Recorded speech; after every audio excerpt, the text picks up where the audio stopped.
It's time for Takes on Takes. You know the drill. You give us the take. We give you the take on your take today on the Locked On NFL Scouting Podcast. You are Locked On NFL Scouting with the Draft Dudes, your daily podcast for NFL and college football scouting. Part of the Locked On Podcast Network, your team every day. What's better than this? It's guys being dudes here on the Locked On NFL Scouting Podcast. We're the Draft Dudes. I'm Joe Marino from Locked On Bills. He's Kyle Crabbs from Locked On Dolphins. And we are your NFL experts here with you daily to talk team building across the league on the Locked On NFL Scouting Podcast with the Draft Dudes, part of the Locked On Podcast Network, your team every day. I'd like to thank you for making Locked On NFL Scouting your first listen every day, and a big welcome and shout out to our everydayers. You know who you are. Those of you who never miss a single episode, we appreciate you all being here very, very much. This episode is brought to you by Prize Picks, the easiest and most exciting way to play daily fantasy sports. Go to prizepicks.com/LockedOnNFL and use code LockedOnNFL. That'll get you a first deposit match up to $100. Joe, happy Victory Friday to you. Thank you. Do you get a Victory Monday too? Is that how it works? Or is Yeah, it just like with the, do you also subscribe to the 48-hour rule? I get to subscribe to whatever length of celebration I choose because I don't play for the team. So, right.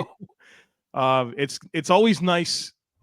It's always bad to play on Thursday Night Football, but it's nice to win and then just have like the weekend to just watch the games. Stressful period of time. Yeah, until next Sunday night when the Bills go to Cincinnati, and well, we'll see. Sunday Night Football. We're gonna wait all night for Sunday night. Man, that's a brutal turnaround because not only do you have the 10-day wait, you got to wait all day on Sunday too. Yeah. Better than being the Bengals, you got to go to San Francisco on Sunday and then back to your place. Yeah, so it's not great. I guess I'll take that side of the coin. We got some fun takes on bangers takes today. Got some bangers. We have some fun stuff. I'd say there's been harder hitting weeks. There's no question, but there's good thought provoking stuff. In one that's going to trigger me and one that's going to trigger you. So this is going to be good. We'll start with Hillil's Real Football Talk. This is what Hillil says. After we hyped up the loaded AFC all off season, both conferences only include two complete teams right now. Chiefs and Ravens in the AFC, Eagles and 49ers in the NFC. The only thing that may get in their way are cat teams on both sides, and the Jaguars and Lions taking advantage of soft schedules and the playoff running through their places. How sure are we that Baltimore's a complete team right now? I'm not.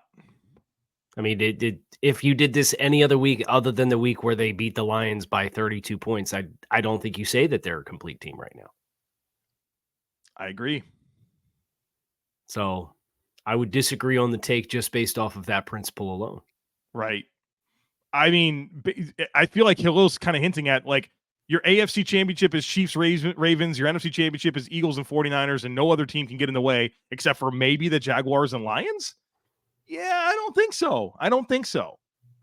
I think there's also the, for all of the discussion around durability for some of the quarterbacks in the AFC, Lamar Jackson hasn't played at the end of the season the last couple of years. Mm-hmm. So that layer here, I think, is another important one for Baltimore that I wouldn't put them as a shoe-in to play in the conference championship game as a result of that at this stage either. Yeah. Well, the good news is we'll do our AFC power rankings and our NFC power rankings every week, and we'll have these conversations. Matt says the Vikings should absolutely re-sign Kirk Cousins. Team is good enough. They won't pick in the top 10. They have enough other needs on the roster worth spending a first-round pick on, and his contract wouldn't be debilitating to the team's future goals. I would argue Kirk's financial situation has very much been a restrictive factor for Minnesota. I think the point is here that if they re-up him, that it won't be. Okay, so what would Kirk sign for with a free agent contract or with a new contract in Minnesota? You got to think that he's at least in the mid-40s, right? He's at least 45. Yeah, at least. I mean, from a cash perspective, you go career earnings. He's made $40 million in 2 of the last 4 seasons in cash.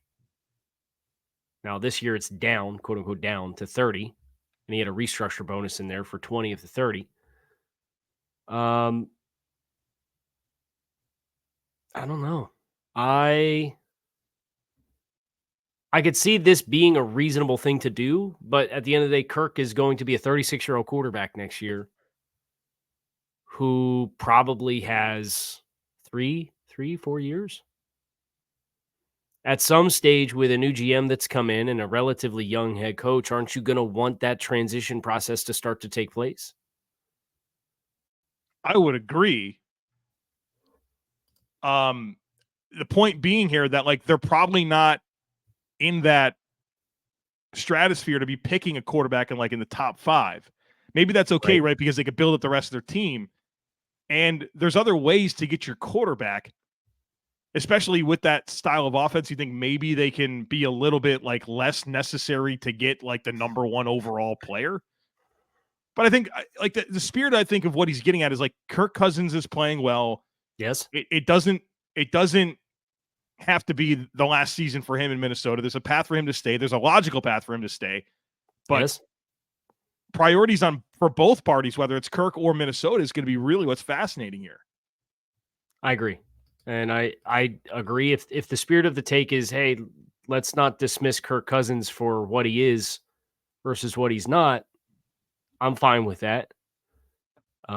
Minnesota, for what it's worth, is 16th in the NFL in cap space next year.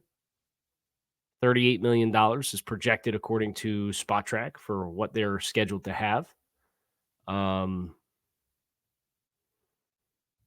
I could see the pros and cons. I would really look hard, though, and assess, especially if you regress in the win total from year 1 to year 2, and say, where can we invest in this position that gives us a long-term runway to build forward instead of trying to swim against a plateau? Next one comes from Drew. Drew says, despite Antoine Winfield Jr. playing at an all-pro caliber level, always making huge plays, he will still be an all-pro snub this year. And he says the Bucs players get no respect with national media. Small market team, right? Yeah. Yeah, you got the glow up happened with Tom. Mm-hmm. There was a lot of respect given to Tampa Bay in that 2-year competitive stretch. Well, say Tom Brady comes into town, that changes everything for a minute. It changes your visibility as a smaller market team. But I think that's something that, unless you're one of the darling franchises of the league, you're always going to have that to a little bit, or you play in one of the major markets. Yeah, I'd agree with that. But as far as Antoine Winfield, I mean, he looks like he's one of the best safeties in the league to me, especially in the NFC. Who's going to be the all pros, right? Jesse Bates. I mean, Kevin Byard just got there, but if that winds up happening, I think that's exactly what Drew's saying. It's how about Hufanga? Yeah, he's good. So you got Bates, Hufanga and Bates. But I think Winfield above all of them. Winfield's made the most splash plays of all those players. Right. So it should be Winfield and who, not necessarily who's. I'm just trying to think of who it would be if it was not Winfield. Looking at the teams, we already got Bates. Vikings, no. Eagles, fired outside chance. Packers put all their safeties on IR. Seattle, no. San Francisco, we mentioned Hufanga. Baker's got a worse. Dallas has some good safeties, but I don't think that they're in that stratosphere. Yeah. All right, so I think Antoine Winfield Jr. is going to be an all-pro this year. I do, but I respect the thought process there from Drew about the small market impact there. All right, we got some fun stuff to get to here, including some stuff that might trigger Kyle and I. So stick around for that. But snap into action this NFL season with FanDuel, America's #1 sportsbook. Because right now, new customers can get $200 in bonus bets guaranteed when you place a $5 bet. Folks, that's $200 in bonus bets, win or lose. So if you've been thinking about joining FanDuel, there is no better time to get in on this action. I love the app. The app is super easy to use and navigate, and there's a ton of stuff that you can bet on, including spreads, player props. I keep saying it, player props is where I'm winning, and I hit the over once again on Dalton Kincaid's receiving yards. So I like to find like my little thing that just I keep winning with, and that's what's working for me right now. So find that for yourself. They have over-unders on point totals and more. So visit FanDuel.com/lockedon and kick off this NFL season. FanDuel, official partner of the NFL. All right, trigger us, Joe. This one won't be the trigger. We'll get to the trigger. Okay. Alex says the Saints have 2 of the 5 worst quarterback contracts in the league. So Carr and Hill. Well, Deshaun Watson's high on this, right? Like you got to find the 5, right? Right. Right now, it certainly feels like Carr is. So Deshaun Watson. It's 5 worst contracts in the league? At quarterback. At quarterback? Okay. Contracts. Active contracts. Deshaun has something to say here. Daniel Jones is looking like he has something to say here. I would say Daniel Jones is a worse contract than Taysom Hill. Okay, we have 4, right? So it's Watson, Carr, Jones, Kyler Russ. Ooh. Like Russ hasn't been the problem this year, but that's a $48.5 million AAV contract. Yeah, and trajectory, right? Like what Russell Wilson is right. versus where the Broncos are is just not a good marriage. 33 not a good years marriage. Old. Yeah. I think Kyler's looking pretty bad. I'd say Tannehill's contract's worse right now. So it's close. It's close. The Garoppolo contract we should have seen coming from a million miles away. That's a worse contract. Could we say it's 2 of the top 10 worst? That's probably fair. At quarterback? Yeah. Probably. All right, you want to get into some triggering stuff for you and I? Sure, that's fine. You want to get triggered first? Or you want me to get triggered? Sure, I'll go for it. Ballaholic says the media and overall Dolphins fan base is overreacting to Miami and their strength of schedule wins and losses. You can look at every team right now and say, well, they beat mostly bad teams. Okay, they played 2 games on the road against really good opponents without their starting center, starting left tackle, both their starting corners in one game, one of their starting corners who's an all-pro player in the other game. That's not to make excuses. They just weren't good enough to win either one of those games. I don't think any team that is scoring 48 points or whatever it is at home is a bad team.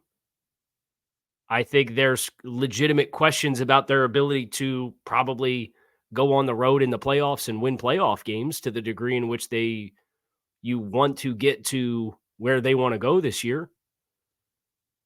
But if we're looking objectively at the teams that exist out in the league right now, and you want to say that the Dolphins are a bad team or they're not a good team, I would strongly beg to differ.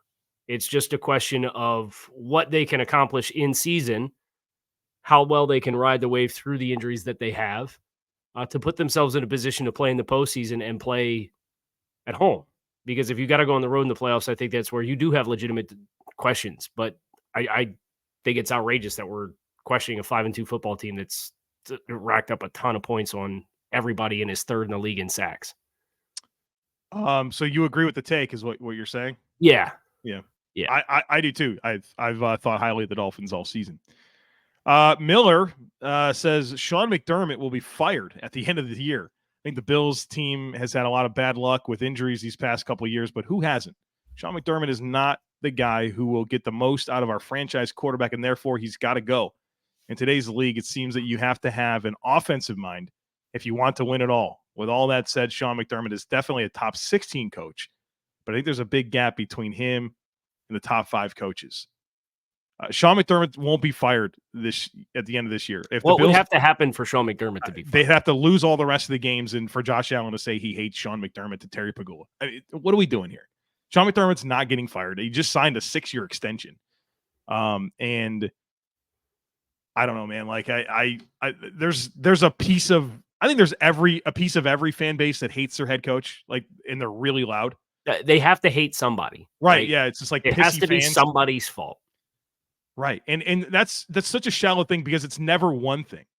It's Sean McDermott's fault that the Bills are one of 3 teams in the league that have had a winning record each of the last 3 years, that they're one of 2 teams that have won a playoff game in each of the last. Yeah. I know you're part of the club. I'm in the club too. Right. Right. So like people have no perspective of like what sustained winning looks like in the NFL. I said it. There's only 3 teams in the league that have had a winning record in each of the last 3 seasons. That's it. There's only 2 teams that have won a playoff game in each of the last 3 seasons. That's it. And Sean McDermott is the head coach of one of those teams. I don't get it. I think there's this, like, anytime Josh Allen doesn't play like a superhero and like the best player in the whole world, Bills fans want to find every reason for that not being the case, because surely it couldn't just be Josh Allen playing bad. Surely that couldn't be the reality of the situation. And so it pointed back to the defensive-minded head coach. He doesn't know how to make sure that Josh Allen's better than Patrick Mahomes every week. I don't know, man. Like, just so much lost perspective here with silly comments like this. Can I ask you a question? Yes. And I don't mean to be hyperbolic, but on a scale of 1 to 10, how important was that win last night for Buffalo? Oh, big. Yeah. And especially just showing signs of life on offense. And I know that they had some missed opportunities later in the game, but it looked like I watched what I expect the Bills offense to look like. Mm-hmm. And then defensively, where the bigger concerns for me with the Bills have been on defense, because offense, it's just like play better, right? Get more out of what you have. Defense, like, you're declining in performance as you're experiencing a lot of attrition with injuries. And I thought, well, look, you don't have your guys. Right. But for them to look at least average against an average offense in Tampa Bay, I thought was a good sign for them. Yes, I think they needed to get that win. And I even look at, 5-3 versus 4-4 with what the next 6 games look like for the Buffalo Bills. Yeah. At Cincinnati, home against Denver, the Jets, you've lost a head-to-head to already, at Philadelphia, at Kansas City. Yep. Being 5-3 feels a lot better, I would imagine, than being 4-4 facing that slate of games with Dallas and at Chargers the next 2 after that. And you know what every team will do? Well, if Josh Allen didn't poop his pants against the Jets, then you only have 2 losses. And, what if they don't have so many mistakes against the Patriots? Now they only, come on, just like, don't do that stuff. Like, you're 5-3. You're 5-3. And you have an opportunity to keep it going, or you have an opportunity to fall a little bit. But you know what we're going to do, Kyle? We're going to play them all, see what happens. Play them all and see what happens. Owen says Will Levis will be the first quarterback drafted in 2023 to start a playoff game. Come on, you tell me Houston's not further ahead of where the Tennessee Titans are at? Further, because Tennessee's still on the downswing before they can swing right back up. Right. That's the little known fact. Little known fact about Tennessee. Right. They're not done. They're not going this way. So I strongly disagree with that. Bryce Young, Anthony Richardson. CJ. You know what's going to happen? Some weird thing's going to happen where, like, a quarterback that has no business starting a playoff game, like they get injured. Skylar Thompson. Yeah, it's exactly that. Exactly that, right? But if that doesn't happen, CJ Stroud's got to be the guy that gets that. Okay, so hold on. We have Jaron Hall with Minnesota. This is the stuff right here. Exactly. Right. I mean, Tyson Bagent's not going to help us. Aiden O'Connell's not going to help us, right? Stetson Bennett's not going to help us. He's away from the team right now. Malik Cunningham ain't going to help us. He's been cut 4 times already. Right. DTR. You know what I mean? DTR, Deshaun goes, yeah. PJ Walker gets hurt. They get in there. DTR starting a playoff game. So Jaron Hall, it's going to be like Jaron Hall or DTR. Yeah, some weird one like that. I will sneak one more in here. Bub, the Falcons would be better off starting Troy Anderson at quarterback than Desmond Ridder. Hashtag all big spy. No, it's not. And don't let Arthur Smith hear that take either. I don't know if you saw that or not. But got real saucy. We'll talk about climate change. The groupthink, the uneducated groupthink. Man, Arthur Smith's getting up on that list of like coaches you'd like to hang out with. You know what I mean? And just get him real candid. He'd lose his mind a little bit. Have a few beers, loosen him up, see what happens. Yeah, that'd be one of the guys on my list of sit downs for sure. All right, we got some fun stuff still to get to here today, but you got to check out Prize Picks. Prize Picks is the funnest, most exciting, easiest way to play Daily Fantasy Sports. I love this format. It's just you against the numbers. It's not you against thousands of other players, including the pros like Kyle Crabbs and the Sharks. All you got to do is select 2 or more players. You pick more or less in their projected stats, and you place your entry. It doesn't take long. Picks can be made in under a minute. And when you win, the withdrawals are super quick. And there are so much going on in the world of sports right now. The NBA kicked off or tipped off, whatever they say. The NHL's rolling. NFL's rolling. The World Series, Rangers and Diamondbacks. Let's go. No Phillies, no Yankees. Right? Always good to see that. College sports, right? They're all cooking. And they're so much fun. They're even more fun when you have a Prize Picks entry going into a slate of games. So go to prizepicks.com/LockedOnNFL and use code LockedOnNFL for a first deposit match up to $100. Again, that's prizepicks.com/LockedOnNFL and use code LockedOnNFL for a first deposit match up to $100. Prize Picks, daily fantasy sports made easy. Folks, Kyle and I, we might not have the same rooting interest in the National Football League, but I'll tell you what we do align with, and that's DoorDash, the most convenient app out there. They do so much, right? I mean, they deliver groceries right to your front door. They deliver takeout orders right to your front door, and we're all busy, right? We're all trying to find time, and getting to the grocery store or going out to eat can be a bit of a challenge, but not with DoorDash. They drop it off right at your front door. I love getting food from my favorite local restaurants. Smoke Pit. Right now, I'm on a Smoke Pit kit. I'm not going to lie. I had it for lunch yesterday. I had a sausage and some cornbread dropped off in the front door. I love getting it from them. And, of course, groceries, right? Like get the Harris Teeter. I don't know what you guys got going on in your part of the words, but the Harris Teeter, the Publix, you can just get the DoorDash drop-off. It's amazing. I love the consistency. They bring me what I want just like I picked it up for myself. So stop worrying about what's for dinner. Stop worrying about when you're going to get to the grocery store. Stop worrying about what you're going to snack on and let DoorDash handle that for you.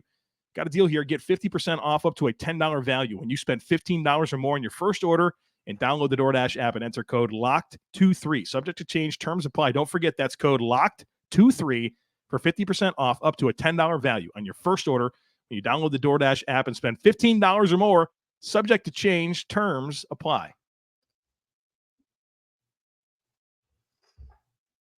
Okay.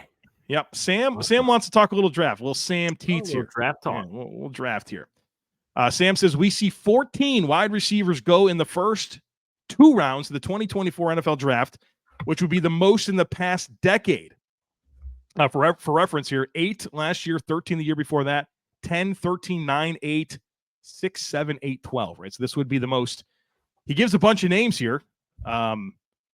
Marvin Harrison Jr., Malik Neighbors, Keon Coleman, Emeka Egbuka, Rome Odunze, Adonai Mitchell, Troy Franklin, Jalen Polk, Xavier Leggett, Xavier Worthy, Malachi Corley, Torrey Horton, Devontae Walker, Brian Thomas Jr., and then he says maybe one of Michael Sturdivant, Jalen McMillan, and Johnny Wilson. Kyle, 14 receivers. So here's what I can tell you. I've done 125 player assessments for the 2024 NFL draft. And of those, I have done 15 wide receivers, the vast majority of this list, a few that I have not done yet. Of the 15 that I have done, 14 have day 1 or day 2 grades. So Harrison, Egbuka, Worthy, Neighbors, Franklin, Odunze, Corley, Leggett, Coleman, Mitchell, Johnny Wilson, Jalen Polk. Those were the names that he mentioned. I have day 1 or day 2 grades on all of those players. I also have a very high grade on Roman Wilson, slot receiver from University of Michigan. I also have a late day 2 grade on Jermaine Burton, who has emerged this year after a relatively quiet year last year for the University of Alabama after transferring from University of Georgia. He's been more impactful this year.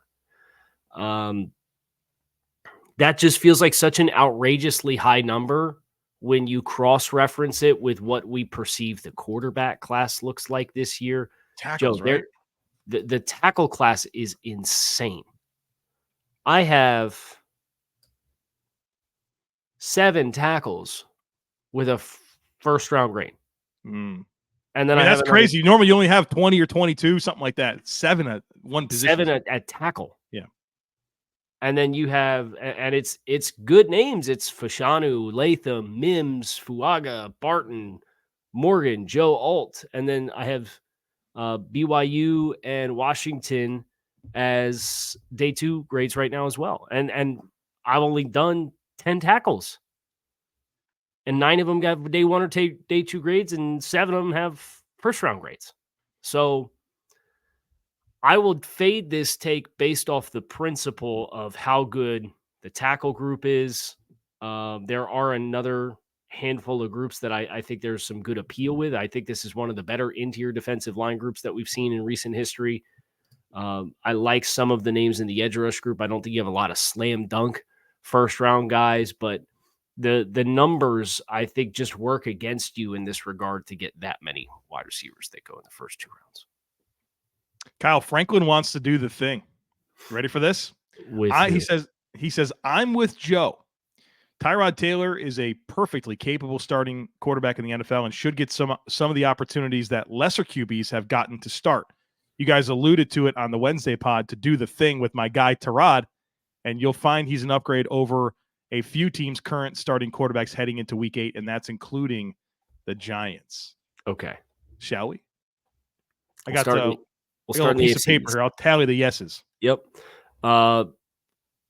I would say of the AFC East teams, he's an upgrade over Zach Wilson. Yes. I don't know that I would say Mac Jones. I would. You would? Yeah, I would. Yeah. Okay, put him down. Yeah. And this isn't like long-term. This is like right now, like in this moment. Mm-hmm. So when I say over Bryce Young, okay, that's what I mean. Yes, like maybe not long-term, but right now. So we got 2 right there. Deshaun Watson. Yes. Kenny Pickett. Yes. Whoever Tennessee is starting. Yes. You're not giving like the obvious ones like Lamar Jackson. You didn't have to say. Yeah, I'm just skipping over these. Yeah. Whoever the Raiders are starting. Yeah. That's probably it for the AFC. So that's 1, 2, 3, 4, 5, 6 in the AFC. So would you agree he's not an upgrade over, and I'll just read all the names: Tagovailoa, Allen, Jackson, Burrow, Lawrence, Stroud, Minshew, Mahomes, Herbert, Russell Wilson? I think Minshew's at least on the maybe list. Put him off to the side. He's off to the side. So 6 and a maybe in the AFC. Okay. How? Yeah. It for the East, right? Prescott and Hurts. Daniel Jones. Well, yes, but are we including that? Yeah, and that he specifically said including the Giants. He's already the starter. But not by choice. Okay. Yeah. Okay. I'll put him down. That's 2. Jordan Love, Tyson Bagent. Yes. Ridder. Yes. Carr. Come on, he's playing horrible. Yes. Bryce Young right now. Yes. What are we doing with Darnold? Well, I think we got to look at it as Purdy, right? That's their quarterback. Okay. Well, you just said starter right now. He's not better than Purdy. He's not better than Geno. He's not better than Stafford. Kyler's practicing this week. Are we assuming Kyler's playing? No, I don't think he's going to play. You don't think so? Like he was on the injury report with like no designation. He's not activated though. He's only to return, right? Okay. Okay. All right. We'll see. So what number were we looking for? He didn't give a number, but like the point of doing the exercise, you skipped over Baker Mayfield. What do we think there? I think Baker's played fine this year. You saw that escapability last night. Right. I thought it wasn't like a slam dunk. Like let's skip over Baker Mayfield. I thought it was. Really? Okay. Yeah. Well, we have mutual 1, 2, 3, 4, 5, 6, 7. So that's friggin' 13 quarterbacks. Even if you think we went aggressive, okay, 11 or 12. But I guess the challenge there is you then extrapolate those quarterbacks out of their environments and try to do it in a vacuum, and that's why doing this process is impossible. Right, but we did it. Yeah. All right, you want another one? Yeah, one more. Weekly Huddle. Spencer Rattler has finally reached the hype he was getting prior to 2020, but this draft class is so good at the top, he'll be forced into a day 2 pick which is why he's the most likely to be this year's Hurts, Dak, Garoppolo, non-first quarterback who can be a consistent starter. And I wouldn't not put him in that stratosphere, but he has played better this year. Cut down on the turnovers. Completion percentage is up. He's still largely the same player where big-time arm, never saw a throw he couldn't make, thinks he's a little more athletic than he is. I think Spencer Rattler's hype peaked in 2020. But he's probably come back off of kind of the downtick, and I thought that kind of started last year, right? Like, he turned it around starting last year. Yeah, there were some turnovers late in the season that kind of hurt the big picture conversation with him that aren't there right now. He is a little bit more efficient in the offense, but he does have some ballers that he's playing with too, which helps. So the emergence of Xavier Leggett has been huge for South Carolina offense. That's a 6'2", 210-pound wide receiver that's hitting 22 miles per hour on GPS gun. Yeah, so that'll move the needle for you. I would say he's likely to be a day 2 quarterback in general. I would be hesitant to put him in the stratosphere of most likely to be a successful NFL starter, just because I think you have some guys with a little bit more creativity and all-around talent, physical talent, maybe not arm talent, but physical talent that are going to probably be in that stratosphere too. I think about like Cam Ward from Washington State. I don't think he's as refined as he needs to be a first-round guy, but his arm's every bit as talented as Spencer's, and I think he's a more physically talented player. I do think Quinn Ewers is probably going to be in that stratosphere too. I haven't seen a first-round emergence there. How does the league value Michael Penix with the injury questions that he's had and his age and the system that he plays in with the best wide receiver combo in the league, and he's got really good offensive linemen. So I think there's some questions there on if he's a first-round guy. I think your first-round locks right now are probably Caleb Williams, Drake May, and that's it. I think somebody else or 2 more players gets in there depending on who declares. But if you're talking Ward, Ewers, Nix, McCarthy, Penix, Rattler, is Shadur going to declare? Jaden Daniels, Michael Pratt. Like, there's so many names that I wouldn't lean on Spencer to be the one who goes to the right place with the right stuff around him and hits big.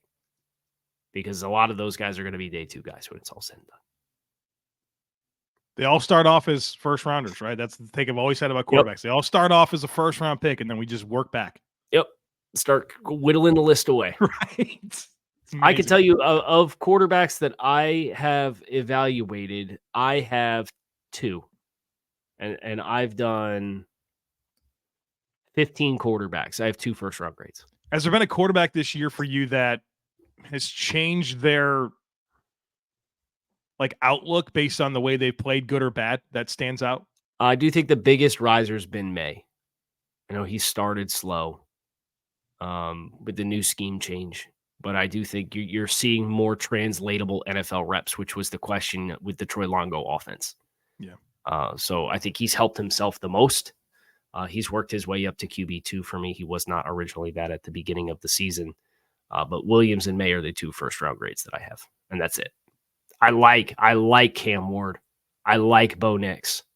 I get it with Michael Penix. I see why people dig J.J. McCarthy. I really like Shadur Sanders, although it's hard to fully grasp with the offensive line that he plays with and his style of play, like a full projection there. I like a lot of these guys, but as far as guys that have checked enough boxes that I would strongly put in the first round conversation, I think I think you predictably get 3 or 4 depending on if everybody declares, but I wouldn't feel great about all of them.